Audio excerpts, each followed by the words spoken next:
Welcome to the Excel 365 tutorial on using the powerful Vlookup function. In this video, you will learn how to transfer exported marks from Moodle into a master spreadsheet using Vlookup.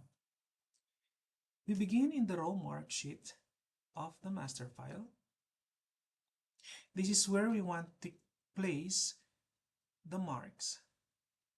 For example, Speaking 1 and Portfolio 1 marks. You have to select first the empty cell under the Speaking 1 column as your target cell. Next, navigate to the Moodle CA worksheet where the source data is stored. Identify the first column, which is column A, as the student ID, and column B as the Speaking 1 scores.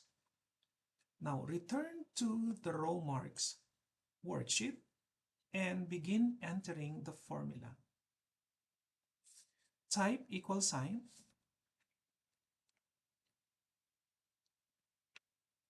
Vlookup, and you have those following parameters, which is the lookup value, the table array, the column index, and close parentheses. So the first parameter, which is the lookup value, which is the student ID in cell C5.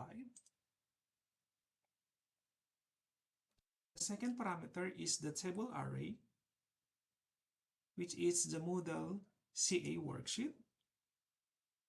So select column A to column B. The third parameter is the column index number. Since the Speaking 1 mark is in the second column, you have to type 2.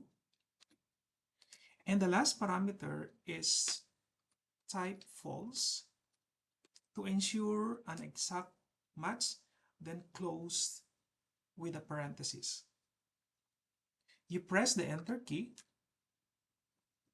So once the correct value appears, use the autofill by dragging it down, or you can double click the fill handle to apply the formula to all the students. If you encounter errors such as NA, this means that the student ID was not found in the source data. You can repeat the same process for the columns such as Portfolio 1. By using Vlookup, you can efficiently and accurately transfer marks from Moodle into your master spreadsheet. Remember, practice makes perfect. Try applying this function in your own worksheets. Thank you for watching, and may happy spreadsheet.